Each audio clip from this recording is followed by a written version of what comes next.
Friends, अब हम last float में आ चुके हैं, तो फटाफट से रिवाइज कर लेते हैं बाकी बचा हमारा पोर्शन। तो हम कुछ कहाँ तक पढ़ चुके थे? 38 तक पढ़ चुके थे। ओके, 38 से हमको अब कहाँ तक पहुँचना है?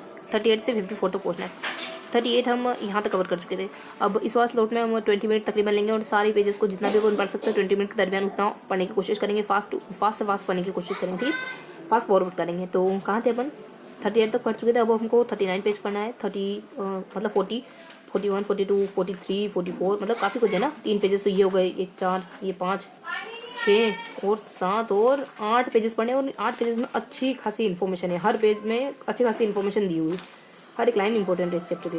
ठीक है, तो फटाफट से फास्ट फॉरवर्ड करेंगे 20 मिनट के दरमियान।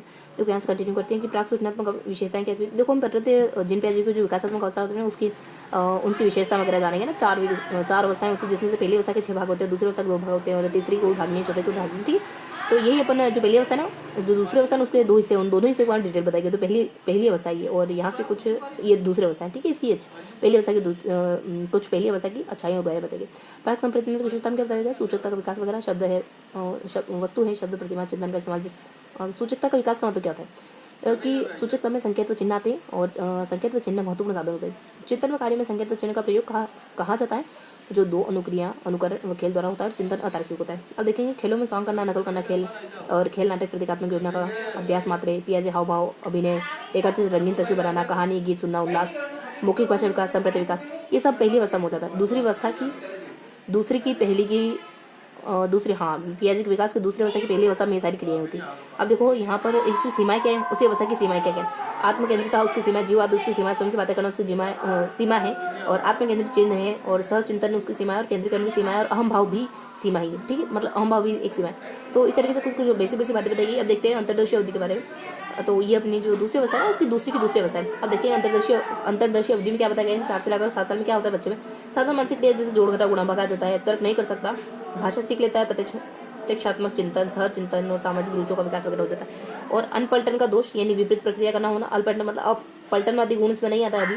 और कैसे हुआ यानी, परंतु 4 + 4 8 होता है, परंतु 16/2 = 8 ये कैसे हुआ ये उसको पता नहीं चलता है। पदानुक्रम में ऊपर नीचे के क्रम में वर्गीकरण का अभाव आ जाता है, मतलब पलटन भी नहीं आता, पदानुक्रम भी नहीं आता, जोड़वा के गुणाभाग भी आ जाता है। ठोस इस तीसरी अवस्था में क्या होता है? देखो, तीसरी अवस्था में चिंतन, तर्क, मूर्त चिंतन करने लग जाता है, तरल भार, लंबाई, पंक्तिबद्धता, विपरीतता, ये सारी चीजें इसमें पाई जाती है। और क्रमिकता है, लंबाई, वजन, क्रम है, दैनिक विचारों में क्रमबद्धता, जटिलता, वस्तु को पहचाना, वर्गीकरण करना, ये सब आ जाता है। इसके अलावा पलटन में ये पलटन वाला गुण यहाँ आ जाता है बच्चे में। कोई वस्तु कितनी दूरी से हल्की या भारी होती है, और दूसरों के दृष्टिकोण को महत्व देना वगैरह, दिशाओं का ज्ञान वगैरह, संरक्षण की समझ है, और यथार्थ का ज्ञान है, वर्ग समूह योग्यता, ये सारा कुछ है ना। विकेंद्रीकरण के बारे में देखना है अपने को। विकेंद्रीकरण स्थानिक सोच है, स्थान विस्तार समझ, दिशा और नक्शों की समझ आदि। कमी क्या है? केवल ठोस से मूर्त प्रत्यक्ष वस्तु पर चिंतन करना, ये इसकी कमी होती है। औपचारिक अवस्था के बारे में क्या बताया गया? देखो, औपचारिक अवस्था में आप और में आते हैं। ये 11 साल से लगाकर वयस्क अवस्था की अवस्था होती है। चिंतन में पूर्ण क्रमबद्धता है, चिंतन में वास्तविकता है, विकेंद्रीकरण है, पेंडुलम की समस्या इसी अवस्था से जुड़ी हुई है, अमूर्त चिंतन का विकास है, औपचारिक चिंतन है, स्थानांतरण है, परिकल्पनात्मक, निगमनात्मक, तर्कणा वगैरह है। तो कुछ बेसिक बातें बताई जाती हैं। अब इसमें प्रस्थापनात्मक सोच आ जाती है, काल्पनिक श्रोता वगैरह, व्यक्तिगत निजी गाथा वगैरह और महाशय वगैरह। और अंतर्दृष्टि के सिद्धांत के बारे में कुछ बेसिक बातें जान लेते हैं। ये किसने दिया है? तो गेस्टाल्टवादी है, कोलर, कोफ्ता और डायमंड के द्वारा दिया गया चिंपैंजी में प्रयोग था। गुड ने कहा है कि गुड ने सूच को लेकर कहा है यह आकस्मिक, तात्कालिक, स्थायी ज्ञान होता है। वुडवर्थ ने क्या कहा? अच्छा निरीक्षण वगैरह। और अंतर्दृष्टि को प्रयोग करने का कारक क्या है? कल्पना, प्रत्यक्षीकरण, पूर्व अनुभव, प्रयास, त्रुटि, क्षमता, अनुभव, ये सब अंतर्दृष्टि को प्रयोग करते हैं। सिद्धांत के मुख्य नियम क्या है? इस सिद्धांत के मुख्य नियम है समता का है, निकटता का, निरंतरता का। अंतर्दृष्टि की आवश्यकता क्या है? बहुत सारी है। बेसिक से यहाँ आते हैं अपन कि विभेदन है, सामान्यीकरण है, आकस्मिक है, बेसिक सी बात है। चिंतन के महत्वपूर्ण शब्द क्या है? आकस्मिकता, समग्रता है, और प्रत्यक्षीकरण है, पूर्व दृष्टि, गेट्सवानी है, और शिक्षा में उपयोगिता करके कुछ। अब यहाँ आ जाता है गेरिसन वानियर ने क्या कहा है? पुरनको वगैरह और अंतर्दृष्टि अधिक विशेष वगैरह। ठीक है, तो गेरिसन कहते हैं कि समस्या समाधान में ये मदद करता है ये सिद्धांत, है ना।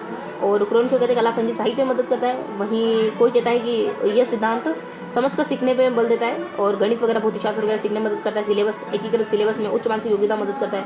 वुडवर्थ कहते हैं कि अच्छा निरीक्षण करना ही सूझ होता है।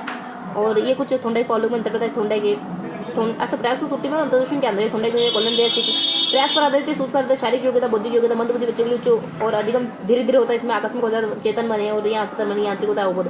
ठीक है, तो सामाजिक अधिगम पर आ जाते हैं। सामाजिक अधिगम के सिद्धांत जो वांडरो के द्वारा दिया, वांडरो के द्वारा वोल्टेज के सहयोग में माने जाते हैं। एक और विद्वान आते हैं यहाँ पे कोई, वो कहते हैं कि ये प्रथम संपर्क से स्थापित होता है। कहाँ गए वो विद्वान? ये रहा। लिंडग्रेन कहते हैं कि पहले संपर्क से स्थापित होती है, सामाजिक संपर्क शुरू हो जाता है, सामाजिक विकास शुरू हो जाता है, और सामाजिक अधिगम के सोपान होते हैं। कुछ धारण करना, ADP ध्यान रखेंगे। अ से कुछ अवधान है, D से ध्यान करना है, P से पुनर्प्रस्तुत करना, P से पुनर्बलन वगैरह। अगला पांडुरा सामाजिक अधिगम अवलोकन अनुकरण पर निर्भर करता है। ये बोबोडोल का प्रयोग है। सामाजिक कारक है इसके, और कुछ बेसिक से समानता, सहानुभूति, सुझाव, ये सब। मनोवैज्ञानिक कारक की रुचि, अभिप्राय, सब मनोवैज्ञानिक कारक जानते हैं अपन। देखो बहुत पढ़ना है आपने को। एक देखो कितने पेज, 1 2 3 4 5 6 पेज और बाकी इनको मतलब मोटा मोटी जानना है 20 मिनट के दरमियान, इस वजह से थोड़ा फास्ट पढ़ेंगे। तो शारीरिक कारक में क्या हुआ था, देखो शारीरिक कारक किसके शारीरिक कारक, मिलर, ये कुछ खास नहीं, यहाँ देखते हैं। अधिगम सोपान का सिद्धांत है अपने, सबसे पहले संकेत है, उद्दीपन है, श्रृंखला है, शाब्दिक है ना, तो मतलब S3 है यहाँ पे, बस बीच में ही आ रहा है, और श्रृंखला शाब्दिक है, और बहुविधन संप्रति नियम और समस्या संबंध। यहाँ पे S, यहाँ पे भी S3, मतलब SS वाले चीजें ज्यादा आ रही है यहाँ पे ना, कुल मिलाकर के। फिर संकेत में क्या होता है वो इनमें थोड़ी डिटेल बताई गई है ना, डिटेल नहीं पढ़वाएंगे अपन। अब यहाँ देखते हैं क्षेत्रीय सिद्धांत किसने दिया, कूट-लेविन के द्वारा दिया जाता है। कहाँ है अपने कूट-लेविन महोदय, यहाँ ये कूट-लेविन महोदय, ये रहा कूट-लेविन के द्वारा दिया गया था, और इनके द्वारा सूत्र भी दिया गया था, B = F × P × F करके, है ना। और इसके अलावा कुछ और बातें आ जाती है, जैसे कि जीवन दायरा शब्द इनसे जुड़ा हुआ, वेक्टर्स इनसे जुड़ा हुआ है, टोपोलॉजी इनसे जुड़ा हुआ है। अव्यक्त अधिगम का सिद्धांत किनके द्वारा दिया गया, ये बेसिकली टोलमैन के द्वारा दिया हुआ है। टोलमैन ने दिया है, चोर पर प्रयोग किया था, और इसको चिन्ह अधिगम का सिद्धांत भी कहते हैं। और टोलमैन का सिद्धांत विशुद्ध व्यवहारवाद वगैरह है ना, और गुप्त अधिगम है, और स्थान अधिगम है, पुरस्कार प्रत्याशा वगैरह, इन सब पर निर्भर है। अब टोलमैन प्रणाली का नवीन रूप वगैरह, तो कहते हैं समतुल्य, क्षेत्र प्रत्याशा है, और चालक विभेद और ज्ञान विधियां हैं, और गामक प्रतिमान, ये सारे शब्द टोलमैन से जुड़े हुए, ध्यान रखेंगे। और इसके बाद कुछ इनकी सिद्धांत की शैक्षिक निर्धारक है, लक्ष्य को परिभाषित करता है इनका सिद्धांत, पुरस्कार दंड पर बात करता है, ठीक विधियों पर बल देता है, और व्यक्तिगत शिक्षा पर मतलब है ना। अब सूचना का अधिगम का सूचना प्रक्रियाकरण सिद्धांत क्या है, तो ये बेसिकली ना सूचना प्रक्रिया एटकिंसन और शिफ्री ने दिया है। सूचना प्रक्रियाकरण ध्यान रखेंगे, ये सिद्धांत इनके द्वारा दिया जाता है, बस इतना ध्यान रखेंगे। इसमें कुछ यहाँ पे कुछ मतलब एक फैक्चुअल, बहुत फैक्चुअल बातें, बहुत ज़्यादा इंपॉर्टेंट नहीं फैक्चुअल बातें, बस इतना ध्यान रखो, शिफ्री ने एटकिंसन ने दिया, ये थोड़ा सा स्किप करते हैं, पहले पढ़ी रखा अपने डिटेल से। अब संज्ञानवादी विचारधारा के समर्थक कौन है, और अधिगम के निर्मितवादी सिद्धांत या रचनात्मक अधिगम के बारे में पढ़ते हैं ना। संरचनात्मक अधिगम मतलब ज्ञान का निर्माण होता है, वो वाला संप्रदाय। समर्थक इसके जॉन डीवे, निर्मितवाद के अधिगम के प्रवर्तक कौन है, निर्मितवादी संप्रदाय के प्रवर्तक कौन है, जॉन डीवी। और जीन पियाजे, जेरोम ब्रूनर वगैरह, वाइगोत्स्की, हार्वर्ड गार्डनर, ये सब इनसे जुड़े हैं। विकास की किसी भी, देखो जेरोम ब्रूनर कहते हैं विकास किसी भी अवस्था में होता है। केंद्रीय भाव क्या होता है इसका, कि अनुभव द्वारा नवीन ज्ञान निर्माण बालक के खुद के द्वारा होता है। संज्ञानवादी निर्मितवाद, सामाजिक निर्मितवाद, ये जो निर्मितवाद है ना, संरचनावाद यानी कंस्ट्रक्टिविज्म, ये 2 भागों में बटा है। एक तो कहते हैं कि बालक खुद करता है, कहते हैं नहीं समाज से होता है, तो समाजवाद और निर्मितवाद। समाजवाद और एक और कहेंगे पर इसको स्वयं वाले को क्या कहेंगे, संज्ञानवाद। इस तरीके से निर्मितवाद में अधिगम करता क्या होता है, अर्थ खुद, मतलब खुद ही सब कुछ करता है। इसकी विशेषता क्या है कि बालक अनुभव वगैरह, तो बेसिक विशेषताएं कुछ नहीं, कि बालक ज्ञान का निर्माण खुद करता है, ये भी मानते हैं, और बालक समाज के द्वारा ज्ञान का निर्माण करता है, ये भी मानते हैं, है ना। संरचनावाद अधिगम, संरचना 3 भागों में बटा है। संज्ञानवाद, सामाजिकवाद, मौलिकतावाद। देखो संज्ञान और सामाजिक तो बन जानते हैं, खुद ज्ञान का निर्माण करता है, समाज से करता है। मौलिक कुछ अलग ही होगा। मौलिक में क्या है, ज्ञान व्यक्तिगत रूप से निर्मित वास्तविकता, ये भी वही है कि ज्ञान खुद निर्मित किया जाता है, ये इससे मिलता जुलता है, ठीक है। अब देखेंगे संरचनावाद शिक्षा शास्त्र के घटक कौन कौन से, कुछ खास नहीं है। और संरचनावाद अधिगम का स्वरूप कैसा होता है, अधिगम करता का स्वरूप क्या होता है, इसमें अध्यापक कैसे होता है, अधिगम प्रक्रिया कैसी होती है, विधि क्या होती है, पाठ्यक्रम कैसा होता है, ये सब बताएंगे। तो क्रिएटिविटी में मतलब सब अच्छा होता होगा, है ना। सामाजिक निर्मितवाद के बारे में बात करेंगे। लेव वाइगोत्स्की से प्रतिपादक माने जाते हैं, ये आत्मभाषा पर सामाजिक, ये कहते हैं कि बच्चे को ZPTN समीपस्थ विकास का एरिया जो होता है ना, वहाँ पर पहुंचने के लिए बड़ों की मदद चाहिए होती है, और उन्हीं बड़ों को मॉडल नॉलेजेबल आदर्श का नाम करना चाहिए। ढांचा निर्माण और भाषा विचार, ढांचा निर्माण मतलब कि जो वो मदद करते हैं ना, उसी को पाठ या इसके फोल्डिंग या ढांचा निर्माण कहते हैं, जो उनके द्वारा मदद दी जाती है, उस मदद को। अब खेल और भाषा में वाइगोत्स्की ने खेल के विकास को महत्वपूर्ण माने ना, भाषा अगर विकसित करें तो वाइगोत्स्की कहते हैं बच्चों को खेल खेलने सिखाओ। निर्मितवादी उपागम की उपयोगिता क्या है, ये क्या किस चीज में मदद करता है, आपकी सक्रिय अधिगम, है ना, इससे आप सक्रिय रूप से अधिगम करते हो, क्योंकि निर्मितवाद में आपको ज्ञान का निर्माण करना है, तो असक्रिय मतलब निष्क्रिय रहकर तो कर नहीं सकते। इसकी विधियां जैसे समस्या समाधान, सामाजिक जांच पड़ताल, संप्रति, ये सब है ना क्रिय, इसमें आपको सब में, इन सारी विधियों में आपको एक्टिव रहना होगा। और आधुनिक संज्ञानवाद के सिद्धांत एक अपने ब्रूनर आ जाते, सक्रियता, दृश्य प्रतिमा, सांकेतिकी, 3 अवस्थाएं बताते, ध्यान रखोगे ना। SDS, इस तरीके से SDM तो सुना होगा, SDS है ब्रूनर के सिद्धांत के संज्ञान विकास की अवस्थाएं कुछ। पहली अवस्था इनेक्टिव है, अच्छा वही इन्हीं को वापस से बता रखा, इनेक्टिव, आइकोनिक और सिंबॉलिक, है ना। इनेक्टिव, आइकोनिक और सिंबॉलिक, इस तरीके से। तो इनेक्टिव है, देन आइकोनिक है ये वाली, और ये सिंबॉलिक है, इनके बारे में डिटेल से बता रखा। ये पढ़ चुके ना पहले, यही तो अवस्था है। तो अपनी संक्रिया है, दृश्य और एक और सांकेतिक है, इन्हीं को डिटेल से बता रखा है। ये संक्रिया हो जाती है, ये सांकेतिक हो जाती है, अच्छा ये संक्रिया है, ये दृश्य है, और ये सांकेतिक है ना, एस करके संक्रिया और सांकेतिक बीच में दृश्य। इनकी क्या विशेषता है कि इसमें बच्चा शरीर के द्वारा सीखता है, इसमें बच्चा प्रत्यक्षीकरण मानसिक प्रतिमाओं से भी सीख लेता है, इसमें बच्चा स्कूल जाने लगता है, अध्यापक, दूरी, समय, इन सब की समझ आ जाती है, कक्षा में चला जाता है ना, यहाँ पे बच्चे स्कूल जाने लगता है। ब्रूनर का योगदान क्या है और ये देख लेते हैं ब्रूनर पियाजेम के अंदर। देखो देखते हैं अपन, देखिए 10 मिनट तो हो चुके हैं, अपने को बहुत कुछ पढ़ना है। ब्रूनर पियाजेम खासकर संदर्भ देखिए, भाषा, ये समानता, भाषा को लेकर दोनों का मत समान है, और यहाँ पर परिपक्वता को लेकर, अधिगम को लेकर दोनों का मत अलग होगा, है ना। तो कुछ कुछ बातें एक समान है, कुछ कुछ अलग है। कितना और देखना, 1 2 3 और 4 पेज और पढ़ने, फटाफट से देख लेते हैं। देखो मानवतावादी सिद्धांत मेथों को द्वारा दिया जाता है, इसमें कुछ नया तो नहीं लग रहा है, वही इसकी 5 अवस्थाएं आ जाती है ना, श्रेष्ठ मानव, आदर्श मानव, ये इनका मानना होता है। और काल अनुभवजन्य अधिगम का सिद्धांत किसने दिया है? कार्ल रोजर्स के द्वारा दिया गया। अधिगम सिद्धांत की परिभाषा कॉलेसन ने क्या कहते हैं? पहली परिस्थिति में जो सिखा, इसको अपन कैसे याद करते हैं? काश कवप बस, काश कवप बस, ऐसे याद करा क्या हमने? कैसे याद करा था इसको? काश कव, 1 मिनट रुकेंगे, 1 मिनट, जरा सा कैमरा मूव हो रहा है, ठीक है। तो वह से विटेकर वगैरह, पीटेकर वगैरह, हाँ देखो विटेकर और पीटरसन, बस, है ना। तो काश बस, काश मेरे पास भी बस होती, तो काश मेरे पास बस होती, बीच में कुप ध्यान रखेंगे, कुप नहीं, चुप हो जाओ, बस जैसे डिमांड मत करो, है ना, ऐसी डिमांड करा मत करो जो पूरी नहीं हो सकती। तो काश मेरे पास भी एक बस होती बढ़िया सा, है ना, बस चलाता, आराम से खुशी से रहता, तो चुप हो जाओ, है ना, ऐसी फिजूल डिमांड मत करा करो, पढ़ाई में ध्यान लगाओ। कोलेसनी के, सोरेनसन ने, तो इस तरीके से ध्यान रखिए, कोलेसनी के, सोरेनसन ने, कैसे ग्रोन करो, वी से अपने विटेकर वगैरह, और पी से पीटरसन वगैरह, और बी से ब्लेयर वगैरह, और ऐसे कहाँ चला गया? ऐसे कुछ है ही नहीं। अच्छा, ऐसे कुछ नहीं। कोलेसनी कहते पहली परिस्थिति में जो भी सिखा वो, सोरेनसन कहते एक परिस्थिति में सिखा, सब परिस्थिति कहते हैं, उन्होंने यही कहा। क्रोनकोर भी कहते एक क्षेत्र में, ये थोड़ा सा अलग कहते हैं। विटेकर ने कहा एक कौशल वगैरह, और पीटरसन ने कहा अधिगम स्थानांतरण। तो देखो यहाँ तो दो तो, और ब्लेयर ने कहा जब नई अनुक्रिया निष्पादन का सीखने पर, किसी नई अनुक्रिया के निष्पादन का सीखने पर पड़ता है इसका प्रभाव, है ना। तो इसका प्रभाव नई अनुक्रिया के, नया काम के सीखने पर इसका प्रभाव पड़ता है। तो एक कोई कोआ तो क्षेत्र कहता है, विटेकर कहता है कौशल, है ना। वीट क्या? गेहूं खाओगे तो मतलब मजबूत रहोगे, स्किल वगैरह कोई नई स्किल सीखनी होगी ना, जैसे कुछ भी, तो अच्छे से सीख पाओगे, वीट, ध्यान रखो। और पीटर यानी पी यानी मटर होता है ना, स्थानांतरण, सामान्यीकरण, है ना, स्थान, सामान्यीकरण, इस स्थान पर मटर अच्छे मिलते हैं। बस एक थोड़ा सा शब्द याद रख लोगे तो कोई दिक्कत नहीं होगी। इसके प्रकार होते हैं, पार्श्विक है, अनुलंब है, अनुक्रमिक है, समस्ता पार्श्विक, है ना। पार्श्विक है, अनुलंब है, अतुल होता है ना, अतुल, तो अनुल पहले आ रहा है और अनुक्रमिक बाद में। इन सबको अपना मीन से इस वजह से याद करना पड़ेगा, है ना। अनुक्रमिक है और समस्ता पार्श्विक अगर आपने स्कूल में कुछ सीखा, घर पे अप्लाई करो। और अनुलंब के नीचे लेवल का कुछ सीखा, बड़े लेवल पे अप्लाई करो। अनुक्रमिक वगैरह आपने जोड़ सीखी तो भाग अच्छे से, जोड़ सीखी तो गुणा अच्छे से आएगा, भाग सीखा तो घटाव सीखा तो भाग अच्छे से आएगा, ये सब। समस्ता क्या होता है कि दोनों का योग होता है, इन दोनों का योग होता है, ऊपर वालों का, ये एक दूसरे अंग में संचारित करना। शून्य अपन जानते ही है ना।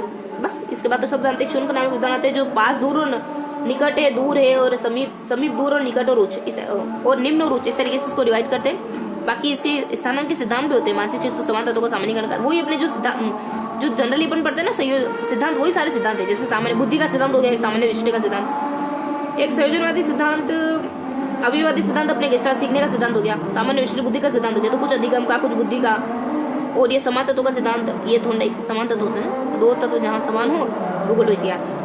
अच्छा, तो जल्दी स्थानांतरण होगा अगर तत्व समान होंगे तो, ठीक है। और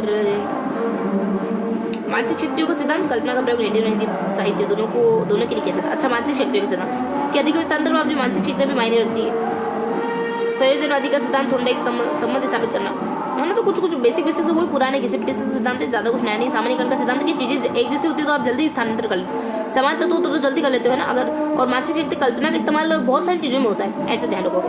आदर्श मूल्यों का सिद्धांत है, गेस्टाल्ट पूर्ण से भाग लेना, और गेस्टाल्टवाद का सिद्धांत है ना। तो इस तरीके से कुछ वही सिद्धांत। अधिगम स्थानांतरण को प्रयोग करने वाले कारकों से बहुत सारे होते हैं। अधिगम की स्थानांतरण की विशेषता क्या है कि उद्देश्यपूर्ण क्रिया होती है, और परिस्थिति में एक ज्ञान का दूसरे, सीखे गए ज्ञान को दूसरी परिस्थिति में मतलब प्रयोग करना।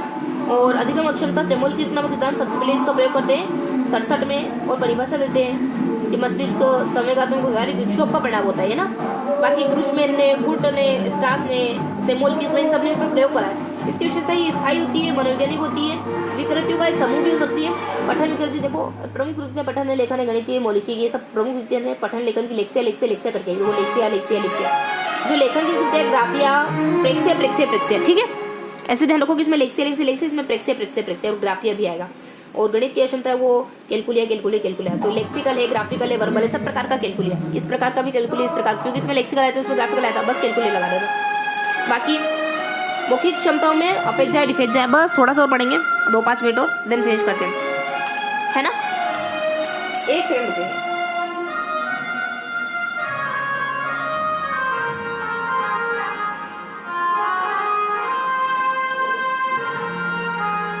ठीक है। तो हमने क्या जाना कि यहाँ पे एफएच है, यहाँ पे डिफेज है, ठीक है। और बहुत सारी और भी हमारी अधिगम अक्षमता होती है, जैसे कि ऑडिट विजुअल है, सेंसरी है, ऑर्गेनाइजेशन है, ऑटिज्म है, ऑटिस्थीमिया वगैरह है, मेमो डिसमेमो है, और मैनिपुलेसिया है, भी है, क्वाड्रा है, एक्यू है, एपी है, देन ग्लूको है, देन लोकोमोटर है, देन डिमेंशिया है और हाइपोटोनिया है। मतलब ये बहुत सारी अधिगम अक्षमता है, अवधान विकृति, ये सारी अधिगम अक्षमता है। अब देखो अधिगम पठार क्या होता है, अधिगम वक्र क्या होता है।